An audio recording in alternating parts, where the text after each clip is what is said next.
Hey guys, welcome to the vlog. This is Vench, an international teacher who worked in the Philippines, United States, and United Kingdom. So for today's vlog, I just wanted to share with you my experience sa US Embassy interview, specifically sa case ko, which is an H1B visa. So I was able to experience being interviewed by the US Embassy twice for H1B visa. So one in 2016 when I first came to the United States, and then the other one is after we were given an extension. So that's in 2018. So kailangan ng bagong stamp sa visa, so I had to do another interview. So for H1B visa, once you have all of your documents ready from your lawyer and of course from the school, you can then schedule for an embassy interview. So yung kailangan mo lang dalhin pag may schedule ka na sa US Embassy. So that time sa Philippines, syempre US Embassy sa Philippines, yung dinala ko lang is yung DS-160 and then other documents na possible na i-ask sa'yo. So meron akong envelope na nandun lahat. Yung birth certificate ko, yung job offer, yung notice of action, yung contract from the school, basta lahat-lahat ng pwede kong dalhin na mga legal documents, including my transcript, my foreign transcript, yung diploma, lahat yun dinala ko. So, when you arrive, of course, sa embassy, talagang papapasukin ka based sa schedule mo. And then, of course, papaupuin ka doon. And then, pag ready na yung schedule mo, papapasukin ka. And then, yung kailangan mong puntahan, yung first window na kailangan mong puntahan is for you to provide your fingerprinting. And then, yung photo na required nila, passport photo, and then your passport, of course. After that, magla-line up ka lang ulit and then windows na para sa interview with the consul. So, yung na-notice ka talaga, especially for US Embassy interview, mabilisan siya. They won't really spend a lot of time. So, it's very important na you answer the question straightforward. So, yung kukunin lang nila sa'yo, of course, yung una is yung passport, and then afterwards, mag-a-ask na sila ng question. Yung pinakauna palagi is ano yung purpose ng pagpunta mo sa Amerika. So, of course, since it's an H1B visa, you have to say na, yung sinagot ko, to work as a teacher. Tapos, yung next niya, wala siya actually kinuhang document pa the time. And then, except I believe for the notice of action document. And then afterwards, pala humingi siya ng job offer. So, binigay ko lang yung job offer. Tapos, from the job offer, magtuturo ka pala ng science. So, he asked me, in English, sorry. He asked me if, so you will be teaching science. Tapos, nagtanong siya sa akin, anong subject specific sa science na ituturo mo? And then I told him na I will be teaching physics for high school. Tapos sabi niya, anong mga lessons na, what are the lessons that involve sa physics na maituturo mo? And that time, I believe, yung sinagot ko is Newton's laws of motion. And then I give him an example for the second law of motion, force, mass, and acceleration. And then, yun, binigyan ko siya ng equation. So, mabilisan lang actually. And then, sabi niya, saan ka magtatrabaho? So, tinignan niya lang yung document ko din. And then, I told him the school that I will be working. Tapos, nagtanong din siya if I have a family in the United States. And then, wala talaga akong family in the United States. So, I just said no.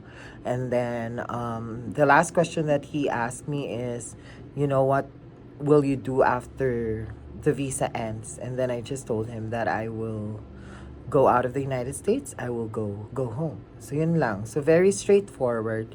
Mabilisan lang siya actually. Medyo natagalan lang doon sa pinashare niya ako ng lesson na pwede kong maituturo. Pero hindi siya yung super long talaga kasi ika-cut naman nila if ever. It will be very long. So, yun lang. And then after that, sinabi niya na approved yung aking visa and then I just have to wait kasi imi-mail siya. In my case, imi-mail siya sa aking province, sa Bacolod City, Negros Occidental. And then, the second time that I did it was in 2018 because binigyan kami ng extension ng school. So, another 3 years extension. And then so happened na kailangan kong umuwi ng Pilipinas. But during that time, my visa is already expired. Kasi 3 years lang yung H1B visa, yung initial. So, I had to go back again to the US Embassy para makakuha ulit ako ng another 3 years for the extension of the H1B visa.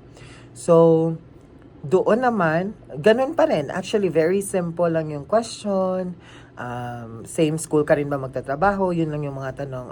Will you be working in the same school? And then I said, yes, I will still be teaching science. Ganun lang din. So, very straightforward. But after that, may pinabayaran sa amin for work visa. Nakalimutan ko na yung amount. Pero yun, sa extension siya na may kailangan kang bayaran. So, yeah, binayaran ko lang sa second floor. And then, bumalik ako sa window. And then, yun, sabi niya, nung binigay ko na yung receipt, yun, sabi niya na-approve yung visa. So, regardless if it's H1B, even if it's a J1 visa, even if it's a B2 visa, one thing that is clear is that sa embassy talaga, they have a very short time lang with the clients na i-interviewin nila. And you just need to provide them straightforward answers. Okay? And then, you know, if they ask for documents, just make sure to prepare it. Even if wala silang documents na kukunin kahit isa, at least ready ka if in case na bigla silang magtanong, do you have a bank statement? Do you have a job offer? Mga ganong mga questions. Do you have a birth certificate? Mga ganon. So at least you can provide it right away. And then of course, they're really looking for someone na talagang honest sa pagsagot. So if you're honest and you know the answers, talagang alam mo kung paano sagutin yung tanong nila. And of course, you know, if they see in a person na parang, ay, may gagawin to sa Amerika or magti-TNT to later on. Kasi based sa question niya, parang gusto niya talagang manatili doon. Pag nakakita sila or nararamdaman nila na may ganun sa'yo, so there's a chance that they will deny your visa. Pero in my experience naman, just very straightforward. I just answer the questions right away, walang paligoy-ligoy, and then, yeah. And then after that, as long as you have the documents naman, especially na approve na rin yung mga papers mo, because before going into the interview, talagang there's a lot of process pa. For J1, may mga DS 2019 pa nahihintayin and all of that. Pero again, the interview is make or break, because if you say something wrong, there's a tendency that they will deny you. So, based naman sa mga nakakilala ko, usually yung mga nade-deny are those who were petitioned in the past by their parents. So, meron silang mga citizen na parents or who went to the United States in the past as a tourist, for example, but stayed beyond the expiration date. Yung may mga ganon. So, may mga case na ganon. So, there's a tendency na made-deny talaga siya sa embassy interview. And of course, made-deny ka if you are providing wrong answers. Especially na may mga documents din silang hinahawakan. Nandun yung pangalan mo, yung date of birth mo, ano yung name ng pagtatrabahuan mo. So, if mali-mali talaga yung sagot mo, of course, they will deny your application for a visa. So, yeah. So, ganun lang naman siya. So, which is different naman sa UK, because in UK, you will just process everything online. And then when you process it online, doon mo rin malalaman kung anong mga documents yung kailangan mong i-upload, and then you will just upload it. Afterwards, pupunta ka lang sa offices na gumagawa ng fingerprinting, kumukuha ng biometrics. And then after 3 weeks, you will be able to get your visa if everything is okay. So, ganun siya. So, iba-iba siya. So, yeah. So, thank you so much for watching, and if you have questions, just feel free to write a comment.